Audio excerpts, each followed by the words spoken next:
It seems like Thailand is okay with Cambodia as long as we don't progress and develop and speak out too much. But right when they start to see that Cambodia, we're showing our true colors. We're coming out of the darkness, like Van Dao would say, time to rise. And the Cambodian people are standing up for themselves. There's development, there's progress in this country. They start to take that and they start to they're like intimidated or scared of Cambodia's success.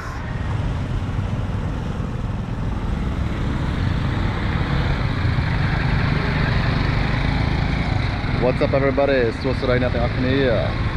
I'm here back in Phnom Penh at one of Cambodia's most iconic buildings, Central Market, Phsar Tmey, which translates to the new market, because 90 years ago this was a new market. This was part of the French colonial building plan period, where they built this market in 1935, and by, I think the architect designer was Jean Desbois, a Frenchman, who designed this market and probably a few other places.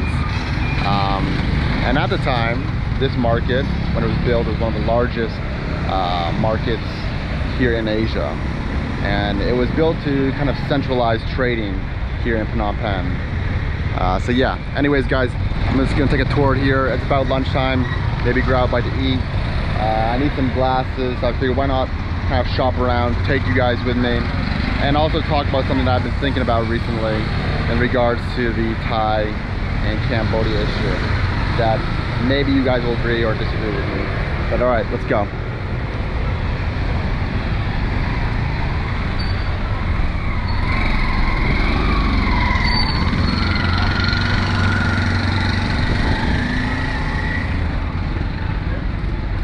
So one of the things that I've been thinking about recently is the reason behind all of this media that's coming out between Thailand and Cambodia, and kind of like why the more our neighboring country continues to kind of spout hateful stuff about Cambodia, and the more people like myself and other content creators are talking about the issue. People who maybe weren't familiar with the whole history behind between Cambodia and Thailand, they're starting to do their research now. And when they're doing their research, a lot of people are starting to realize, like, oh, the claim to the old world with Cambodia and how Cambodia came before Thailand. And Thailand hates that because for the longest time they were the mouthpiece for here in Southeast Asia, and kind of their voices were a lot louder.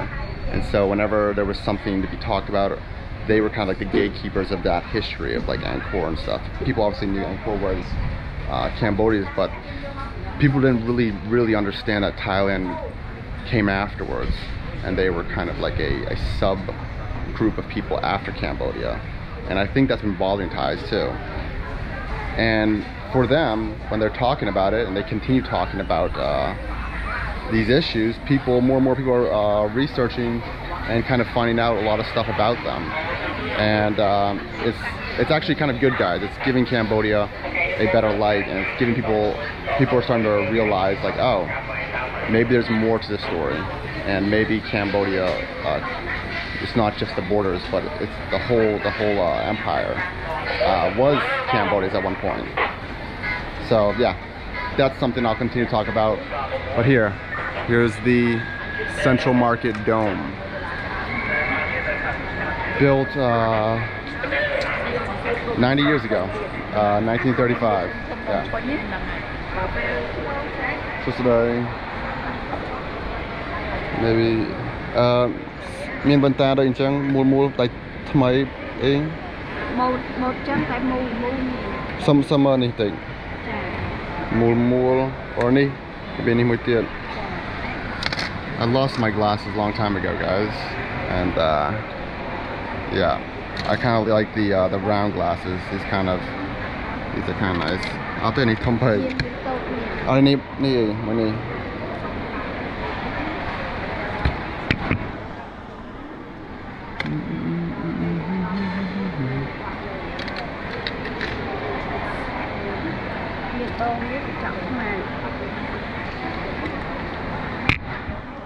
Yeah, kind of like these. These are like the Cambo style. Any man? Oh my breath. Flying man. Oh my god. Oh my god. $18 there. Muốn hình trăm tiền $15 sao? $5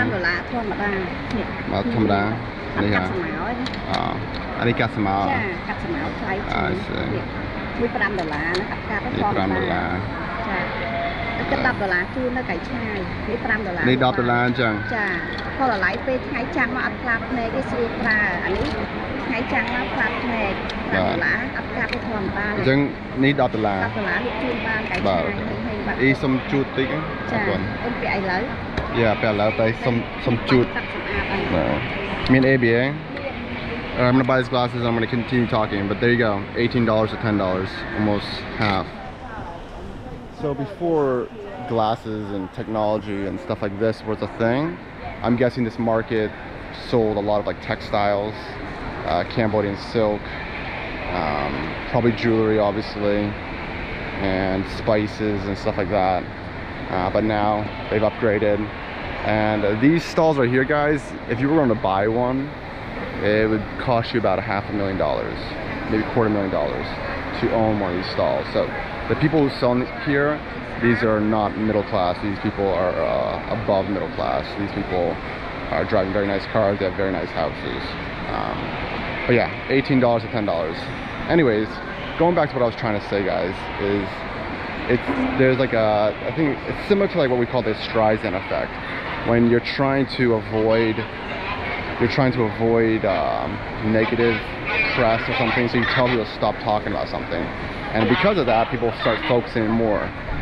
And I feel like this is the reason why Cambodia's been winning the information wars, because one, you have us sharing and talking about these issues, and then sharing the actual history, the true history of the Khmer Empire. And then you have on the other side, Thai people trying to shut everything up. They're never like kind of replying back with facts of their own. It's just more or less just like telling people to stop talking and insults, right? So yeah, I think that's why Cambodia probably is winning the information war, because now a lot of people who aren't Cambodian, who've never been here, and they know Thailand because obviously it's, you know, way more popular in the international stage. They're realizing that, oh, most of their culture and everything they have there in that country, they took from Cambodia first. And yeah, that's just my thought. Whether you agree or disagree, let's see.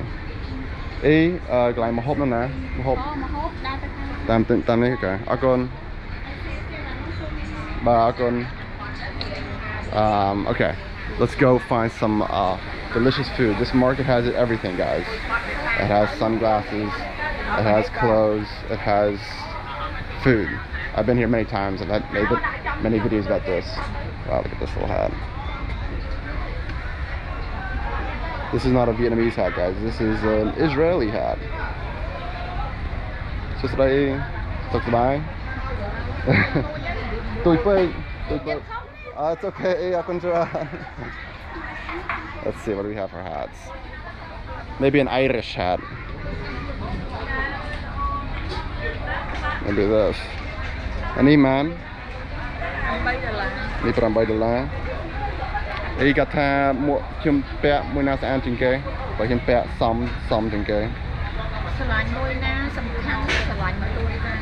Oh, very good. Throw. You need throw. Like you must like for now. I'm telling you. It's so cloudy now. Let's see. Maybe if they had like a nice fedora. I do love my bucket hats, but if I had a fedora. Let me see this. Let's see. Because I do love Cambodia. Control Cambodia. Let me see. This. Any man.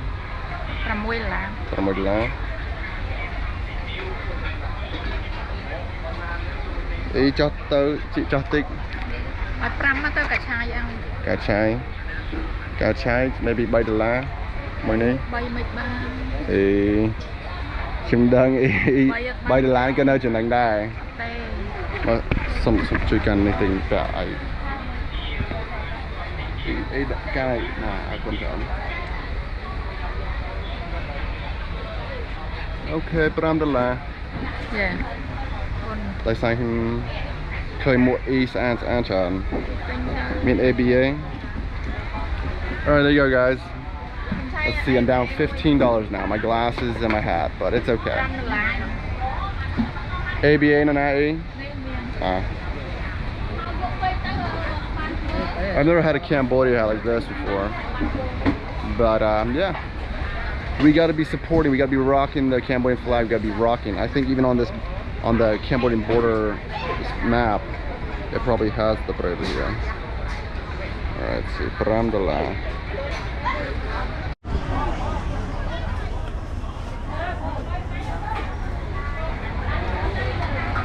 Alright guys, now we're at the food market. And now it's just more or less a decision on what we're gonna eat. It's very easy to kind of see what they're serving because they'll place it all out in front of you like this. They got the grilled meats. I think I'm looking for more like a noodle.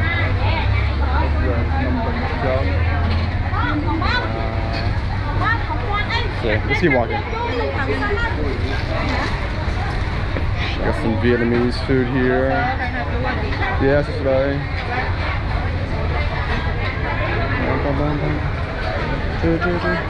Ê lô miền này kê khá Miền cái tiêu, miền bay, miền đỏ. Nà ni hả? Ní. Nà ni hả? Dạ. Cho ni vô đài kìa. Anh ấy nằm bên chốc. Miền nằm bên chốc hả? Dạ, miền. Ok. Nằm bên chốc Khmer. Ở đây nằm chốc Khu Ca Đàm. Khu Ca Đàm. Dạ. Ok, Chiang, yeah. Dạ. Vô nàng Việt Nam, yeah. Nằm bên chốc muối. Chiang. Miền ấy phắc ấy. Tắc phắc. Tức phắc, tức sắt. Này là cô cá. Miền sting. Sting miền. Okay, you'll sting more. Sting muối. Phơ đâu đâu. Alright guys, I've always said this. Cambodian food is #1, but Vietnamese food is definitely second. And then Thai comes in like 50th or something. If only the world knew more about how delicious the Khmer food was.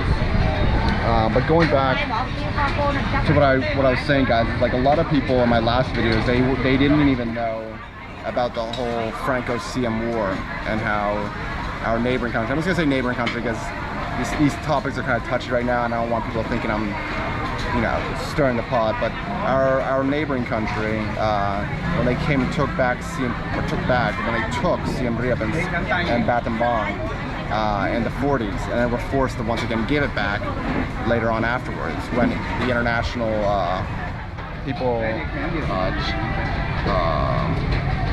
intervened.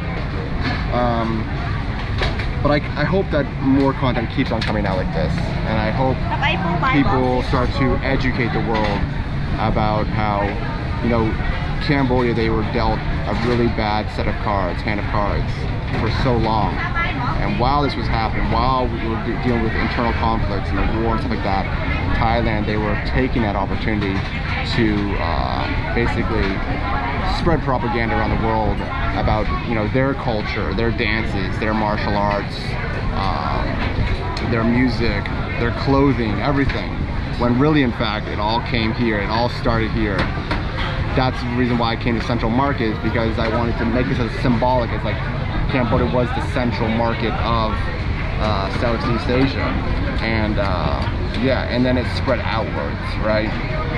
Now, can we coexist and share cultures and stuff? Of course, but to claim that, you know, we are just a group of slaves who took over these temples, these jungle temples, and don't know anything about that, those are all lies. This is crab brain noodles. They got a little bit of everything in here. They got some pork. This is probably the crab brain right here, which is just minced crab meat stuff. We got some pad thai. We got some fried tofu. Lots of greens. Cambodian flour. Yeah.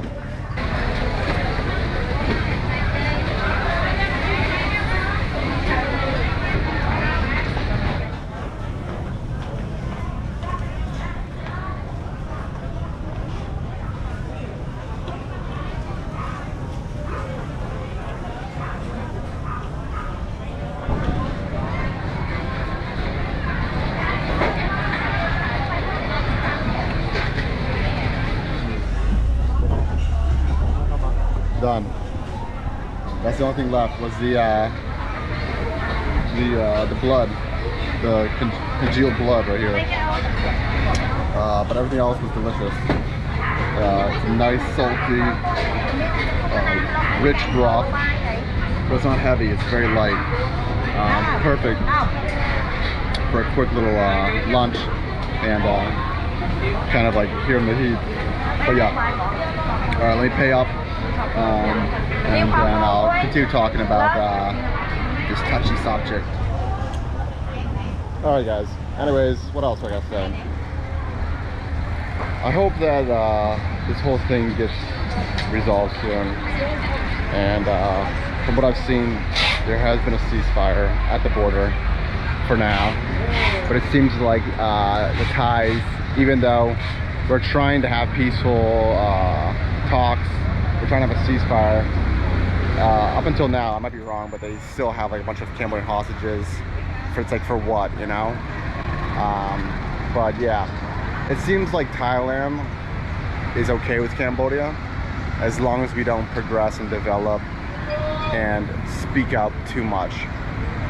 But right when they start to see that Cambodia, we're showing our true colors. We're coming out of the darkness, like Van Dao would say, time to rise. And the Cambodian people are standing up for themselves. There's development, there's progress in this country. They start to take that and they start to, they're like intimidated or scared of Cambodia's success. Because I think they deep down, they know the true heirs of Southeast Asia. And that's here in Cambodia and the Cambodian people. So yeah, anyways guys, I'm gonna head back now. I just want to make a short little video and just kind of, I don't know, talk to you about that one idea where I think that the more they spread hate, the more that we speak up, the more people on the international stage are starting to realize the truth about Cambodian history and some of the awful things that Thai people have done, or at least the Thai country. But yeah, thank you all to my supporters too, who've sent me funds to my Ko-fi, my beer fund. It's in the link in the description below, and I'll put the names who sent me some Ko-fi's beer funds, and also to one other subscriber who sent me $99 super chat. So yeah, thanks to those people, because I mean it's very nice, and all those little things go a long way. But yeah, gonna say goodbye to Central Market, guys, for now. Until next time, I love you all. Bye bye.